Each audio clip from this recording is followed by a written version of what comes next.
रामकृष्ण हरी. लातूर जिल्ह्यातला एक प्रसंग आहे. सप्त्याची पट्टी मागायला गेलेल्या मंडळीला एका घराच्या पुढे ज्या वेळेला थांबवलं गेलं आणि त्या घरातून एका मायमाऊलीने प्रश्न विचारला. ती मायमाऊली म्हणजे जी मायमाऊली तुळशीला पाणी घातल्याशिवाय अन्नाचा कण आणि पाण्याचा थेंब सुद्धा घेत नाही.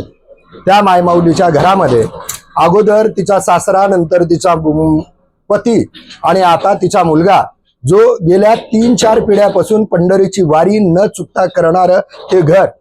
गावामध्ये अखंड हरिनाम सप्ताह म्हणल्यानंतर त्या हरिनाम सप्त्यामध्ये विनेकऱ्यापासून पाहेकऱ्यापर्यंत, पारायण करणाऱ्यापासून प्रवचन कीर्तनकारापर्यंत या सगळ्याच्या सेवेत आणि त्या अखंड हरिनाम सप्त्यामध्ये सक्रिय सहभाग घेणारं ते कुटुंब आणि ती माऊली त्या सप्त्याची पट्टी मागायला आलेल्या लोकांना म्हणू लागली की तुम्ही लातूरला खंडापूरच्या सप्त्यात गेला होतात आणि तिथल्या सप्त्यामध्ये तुम्ही सहभागी होतात कारण तुम्ही तिथलं पावती बुक घेऊन आमच्याकडे आला होतात.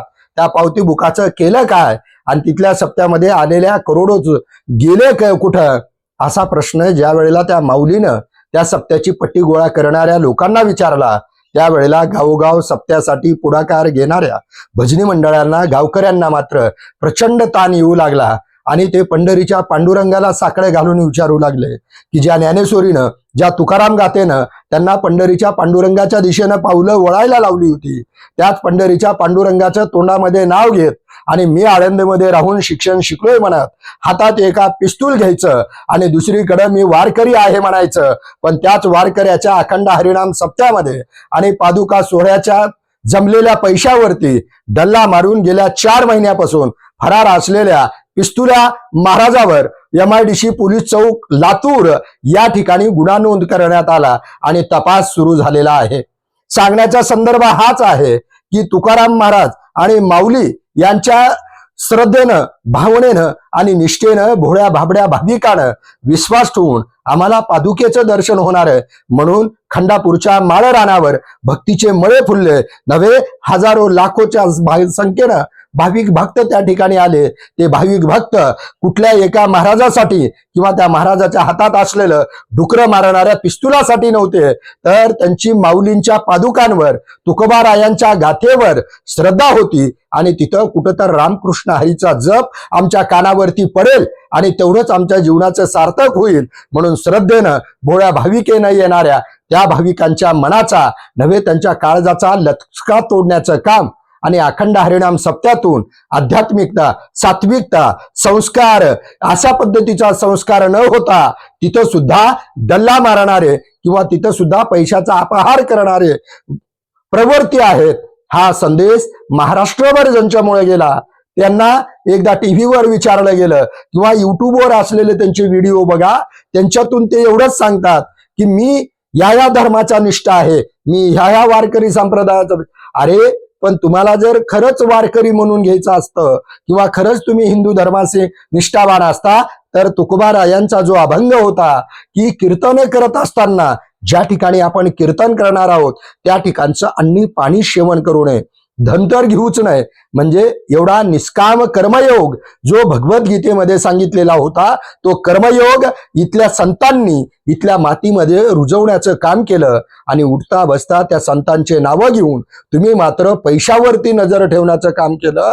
त्याच संतांनी सांगितलेला एक अभंग, ऐशे कैशे झाले भोंदू, कर्म करुणी म्हणती साधू, अंगा लावून या राख, डोळे झाकुणी करती पाप. आता ते पाप आहे का काय आहे हे मात्र तपासातून पुढे येणार आहे. मला असं वाटतं म्हणजे माझ्या सहित अनेक वारकऱ्यांच्या आणि भाविक भक्तांच्या मनातले प्रश्न असे होते की सप्ताहून 4 ते 5 महिने होऊन गेलेत तरी सुद्धा एवढा विलंब का लागला.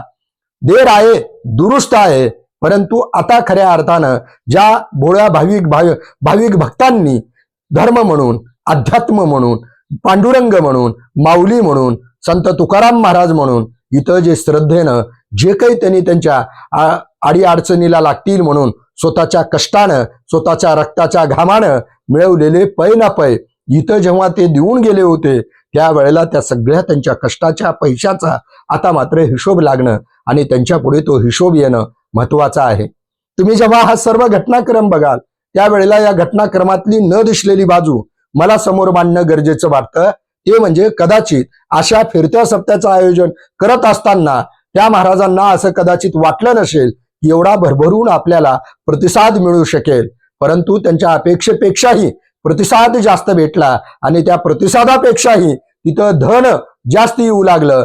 त्यावेळेला मात्र मानवी जीवनामध्ये सांगितलेल्या अध्यापतनातल्या ज्या काही प्रवृत्ती, वाईट वृत्ती किंवा विकृती आहेत त्या विकृतीचं मात्र दर्शन इथल्या समाजाला झालं। ते म्हणजे प्रसिद्धी, पैसा बघितल्यानंतर माणूस चलबिचल करतो आणि नेमकं इथं तेच झालं। मुख्य आयोजक संयोजक म्हणून शेकडो पावती बुक घेऊन फिरून पट्ट्या गोळा केल्या, परंतु त्या पावती बुकात एका महाराजांनी सांगितलेलं म्हणजे त्यांचं एक संस्थान आहे, त्या संस्थानांना त्यांनी सहभागी करून घेतलं। त्यांना संतांच्या प्रतिमा देऊन बुका लावून त्यांच्या व्यासपीठावरती सत्कार करण्यात आला आणि त्या महाराजांनी तिथं 51,000 रुपये दिले। नंतर जेव्हा हे सगळं बघितलं ते महाराज माझ्यापाशी खंत व्यक्त करत होते, म्हणत होते, मकरंद महाराज मी सुद्धा तिथे 51,000 रुपये दिलेत, मी सुद्धा पावती बुक घेतलं होतं आणि ते पावती बुकातल्या पावत्या पैसे जमा करून तिथं दिल्यात, पण ह्यांनी त्याचा काही हिशोब दिला नाही।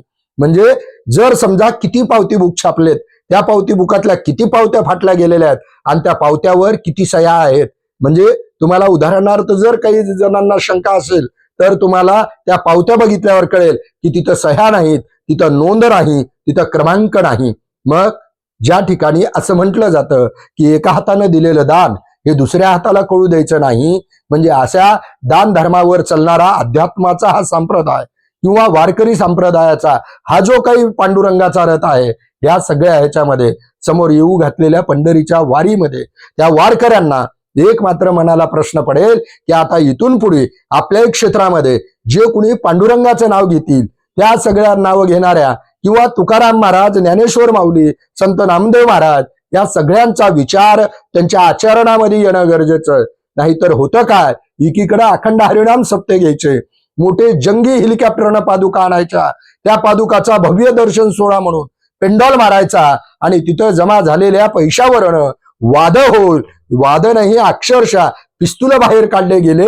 मग प्रश्न वारकऱ्यांच्या, भाविक भक्तांच्या, महिलांच्या मनात असा पडतो की तुम्ही वारकरी म्हणून हातात गीता घ्यावी, हातात भागवत घ्यावं, हातामध्ये गाथा घ्यावी, हातामध्ये ज्ञानेश्वरी घ्यावी, नव्हे नव्हे साधा हरिपाठाचं पुस्तक राहणं का तुमच्या हातामध्ये टाळ, विना, मृदंग सोडून पिस्तूल जर असतील आणि त्याच्यावर तुम्हाला प्रश्न विचारला तर तुम्ही असं सांगता की माझ्या शेतात उसात डुकरं येतात आणि त्या डुकराला मारायला मी पिस्तूल घेतो। मग तुम्ही ज्या आविर्भावात किंवा ज्या पद्धतीनं समाजाच्या समोर येता त्यावरून समाजाचा वारकरी संप्रदायाकडे आणि अध्यात्माकडे बघण्याचा दृष्टिकोन हा तुमच्यामुळं त्यांच्या मनामध्ये गैरसमज निर्माण होतोय, याचीही तुम्हाला जबाबदारी घ्यावी लागेल। फक्त माझं एवढं आहे किंवा मी तेवढं करू शकतो म्हणून दमदाट्या धमक्या देऊन खऱ्या अर्थानं तुम्ही उद्या संत ज्ञानेश्वर माऊलींना किंवा संत तुकोबारायांना काय उत्तर देणार आहात? कारण पांडुरंग सगळं जर बघत असेल तर पांडुरंगाच्या नजरेतून हे सुद्धा सुटणार नाही।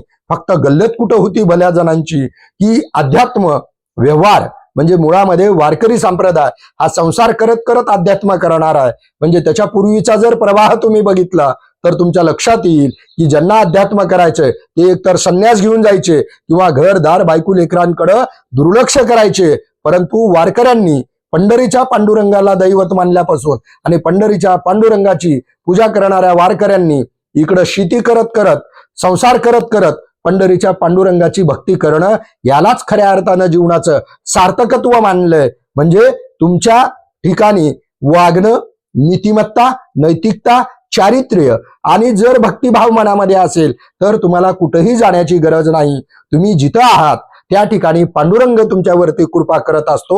म्हणून संत सावतामाळी असं म्हणाले होते की कांदा मुळा भाजी अवघी विटाई माझी, म्हणजे मळ्यामधल्या कांदा मुळ्यामध्ये सुद्धा पांडुरंगाचं दर्शन जर होत असेल तर पंढरीला जावंच असं काही नाही। म्हणजे भाव जर मनात असेल तर देव आहे, विना भाव देव येत नाही। आणि देवाला आणखीनही खरेदी करण्याची, कोंडून ठेवण्याची किंवा देवावर अधिकार प्रस्थापित करण्याची दुसरी कुठलीही देवाने व्यवस्था दिली नाही। कारण देव व्यवहारिक लौकिक जगाच्या पलीकडे तुमच्या अंतःकरणामध्ये, तुमच्या काळजामध्ये, तुमच्या हृदयामध्ये जोपर्यंत भक्तीचे उमाळे, करुणेचे, माणुसकीचे झरे पाजरत नाहीत तोपर्यंत खऱ्या अर्थानं देवाला तुमच्यातलं संतत्व किंवा तुमच्यामधला सात्विकतेचा भाव निदर्शनास येत नाही तोपर्यंत देव तुम्हाला साक्षात्कार देत नाही. आणि मग तेव्हा प्रश्न पडतो की बाह्यरंगाच्या जगापेक्षा अंतरंगातून आपण किती बदललो आहोत. आणि आपल्या विचारामध्ये परिवर्तन होत असताना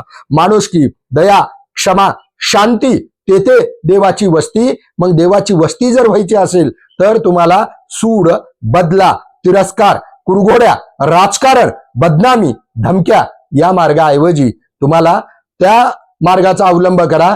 विचार करा, त्या दिवशी जर आमची मुक्ताबाई जर बोलली नसती तर जगाला कदाचित माऊली भेटले नसते असं वाटतं.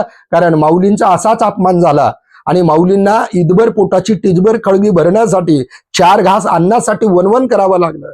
त्या माऊलींना एवढं नैराश्य, एवढी उदासीनता आली आणि अपमानानं त्यांचं मन एवढं खचून गेलं की परत येऊन रडत त्यांनी दार बंद करून टाकलं. हे जग, हे समाज, हे जीवन कशा पद्धतीचं आहे या सगळ्या गोष्टीचा तणाव, उद्वेग व खिन्न अवस्था त्यांच्या मनाच्या ठाई आली. त्यावेळेला मुक्ताई दारावर येऊन ती ताटी उघडायला लावली. ते ताटीचे अभंग जरी समजा या पिस्तुल्या महाराजांनी वाचले असते तर त्यांना कळालं असतं की जगामध्ये परिवर्तन करणारं, जगाला चांगल्या दिशेनं सत्य सुंदर मंगलाचा विचार मांडणारा अध्यात्म आहे. तुमच्या 1-2 लोकांमुळं लोक सावध होऊन जातात पण अध्यात्माला फरक पडत नाही. असे कित्या आले आणि गेले.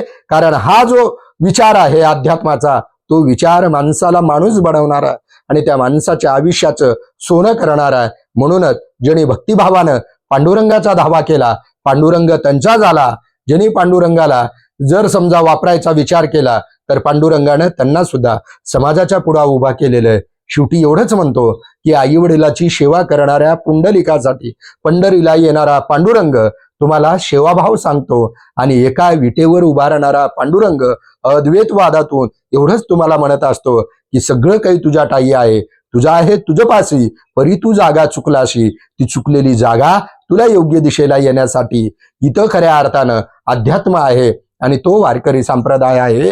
म्हणून ज्याची गाथा आणि ज्ञानेश्वरी, ज्याचा अभ्यास आहे त्याच्यासाठीच म्हणलं एक तरी ओवी अनुभवावी. आमचे संत श्रेष्ठ शांती ब्रह्म एकनाथ महाराज असं म्हणत नाहीत की ज्ञानेश्वरीची ओवी वाचावी, तर ते असं म्हणतात की एक तरी ओवी अनुभवावी. म्हणजे अनुभवानं आणि अभ्यासानं माणसामध्ये एक परिपक्वता, प्रगल्भता येते आणि तीच खऱ्या अर्थानं माणुसकीच्या दिशेनं घेऊन जाणारी वाट असती. आणि त्या वाटेनं चालताना मनामध्ये भक्तीचा भाव दाटत गेला तर अंतःकरणामध्ये श्रद्धा वाढते आणि तेथून पंढरीच्या पांडुरंगाची भक्ती करत वारी करत जातो. जिथं पाऊस, वारा, ऊन, अंधार, खडे, काटे या कुठल्याही गोष्टीची तमा न करता अनवाणी पायानं पंढरीला जाणाऱ्या तमाम वारकऱ्यांकडे बघितलं असतं तर या पिस्तुल्याला कदाचित हे सगळ्या गोष्टी आपण करायलो ते चुकीच्या अशा वाटल्या असत्या. आता गुन्हा नोंद झालेला आहे, तपास सुरू झालेला आहे. पुढे बघूया काय काय तपासामध्ये निष्पन्न होत आहे. तुर्तास एवढेच विचार मांडतो. विचार जर आवडले असतील चॅनल लाईक, शेअर आणि सबस्क्राईब करा. थांबतो. रामकृष्ण हरी.